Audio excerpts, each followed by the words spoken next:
मेरा नाम है हरिया, मैं काम करता हूँ बहुत बढ़िया, खाता हूँ खाना और रोज गाता हूँ गाना। अरे यार, आज तो बहुत देर हो गई। इस खतरनाक जंगल को देखकर तो मेरे हाथ पैर ठंडे हो गए हैं। अगर मैं वक्त पर गांव नहीं पहुंचा तो मालिक बहुत नाराज हो जाएंगे। तभी हरिया को एक आवाज सुनाई देती है। सुनिए हरु जी। अरे, ये आवाज किसने दी? तभी हरिया को सामने कुछ दूर एक औरत खड़ी दिखाई देती है। अरे भाई, ये औरत अकेली इतनी रात को इस जंगल में क्या कर रही है? चलकर पूछना पड़ेगा। फिर हरिया अपनी बैलगाड़ी उस औरत के सामने लाकर रोक देता है और उससे पूछता है। अरे सुनिए, आप इतनी रात को इस खतरनाक जंगल में अकेली क्या कर रही हैं? तभी वो औरत मीठी आवाज में कहती है, अरे हरु जी, आप आ गए। मैं कब से आपका इंतजार कर रही थी।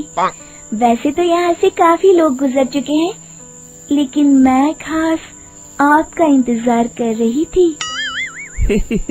अच्छा, तुम सच कह रही हो? मुझे तो यकीन नहीं हो रहा है। वो क्या है ना, आज तक किसी ने मुझसे इतने प्यार से बात नहीं की। हाँ हाँ हरु जी, मैं सच कह रही हूँ।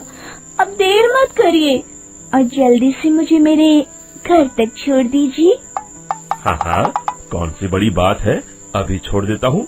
आप मेरे पीछे बैलगाड़ी में बैठ जाइए और मुझे रास्ता बताते चलिए। फिर वो औरत हरिया की बैलगाड़ी में बैठ जाती है और हरिया बैलगाड़ी हाँकता हुआ आगे चल पड़ता है।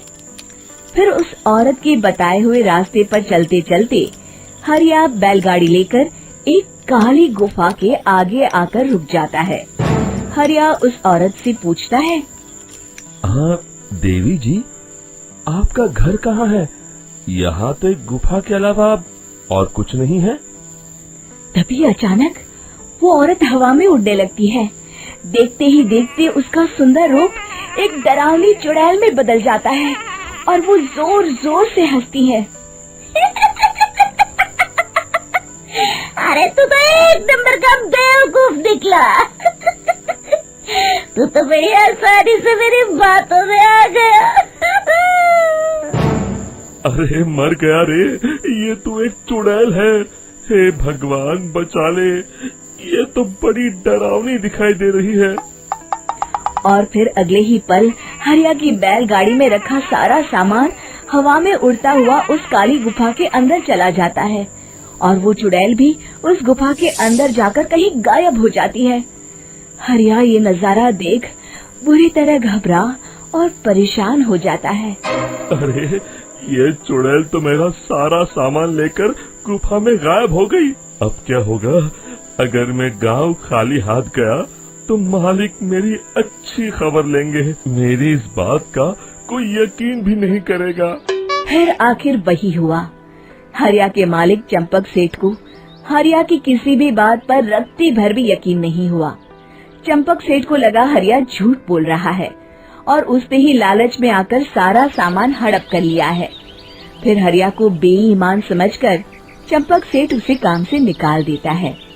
अगले दिन अपनी दुकान में परेशान बैठा चंपक सेठ गुस्से में बड़बड़ाता है। अरे, दुकान में तो सामान बिल्कुल भी नहीं है। अब मुझे ही शहर जाकर सामान लाना होगा। फिर वो अपनी बैलगाड़ी लेकर शहर चला जाता है। शहर से सामान लेकर जब चंपक सेठ वापस गांव लौट रहा होता है, तभी उसे एक आवाज सुनाई देती है।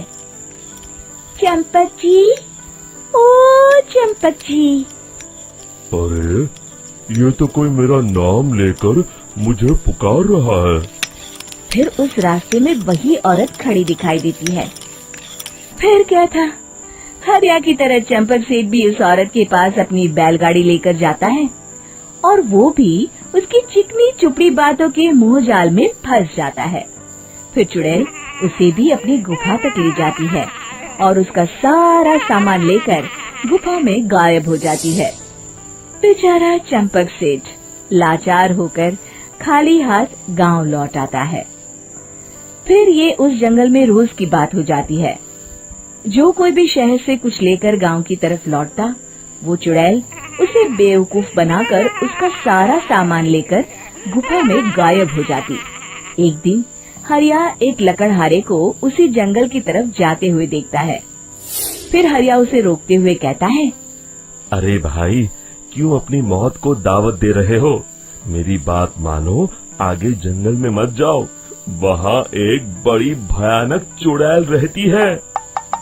लकड़हारा हरिया की बातों को नजरअंदाज करते हुए कहता है, अरे भाई, मुझे पहले ही बहुत देर हो चुकी है, मुझे जाने दो भाई।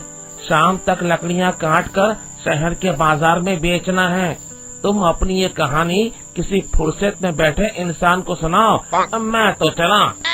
इतना कहकर लकड़हारा वहाँ से आगे जंगल की तरफ चला जाता है। फिर अगले दिन गांव के मुखिया के घर के बाहर बहुत सारे लोग जमा हो जाते हैं।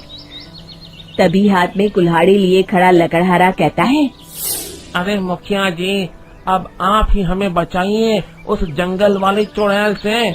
हमारा सारा काम तो शहर से ही होता है। अरे मुखिया जी, उस चुड़ैल की वजह से तो मैं पूरी तरह बर्बाद हो गया हूँ। हम सबको मिलकर उस चुड़ैल का कोई इलाज करना पड़ेगा। तभी भीड़ में खड़ा वीरा कहता है, आप लोग चिंता मत करिए, कल से वो चुड़ैल किसी को नहीं लूट पाएगी। मेरे पास एक बहुत अच्छी तरकीब है।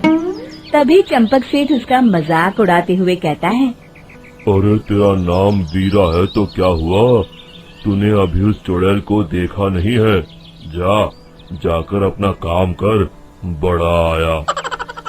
तब मुखिया जी कहते हैं, नहीं चंपक सेठ, मुझे लगता है हमें इस लड़के को एक मौका देना चाहिए। फिर सभी गांव वाले मुखिया जी की बातों से सहमत हो जाते हैं और वीरा शाम को एक बैलगाड़ी में कुछ सामान लादकर उस जंगल की ओर चल देता है। वीरा, ओ वीरा, कहाँ जा रहा है? तभी वीरा मुड़ के देखता है, वही चुड़ैल एक औरत के रूप में खड़ी है। अरे बहन जी, मैं आपको ही ढूंढ रहा था। देखिए, मैं आपके लिए क्या लाया हूँ। अरे वाह, तो खुद मेरे लिए इतना सामान लाया है। तू ही अकेला गांव में समझदार है। जरा देखो, मैं भी खोल के, बड़े भूख लगी है। जैसे ही चुड़ैल उस सामान पर से कपड़ा हटाती है, एक भगवान शिव की तेज रोशनी उसके अंदर मूर्ति से निकलती है और चुड़ैल अपने असली रूप में आकर जलने लगती है। अरे मैं जल रही हूँ, बचाओ! बचाओ! ओम नमः शिवाय, मर गई मैं! देखते ही देखते वो चुड़ैल राख के साथ उड़ जाती है और सभी गांव वाले भी वहां जाते हैं। शिक्षा बुराई पे सदा अच्छाई की ही जीत होती है।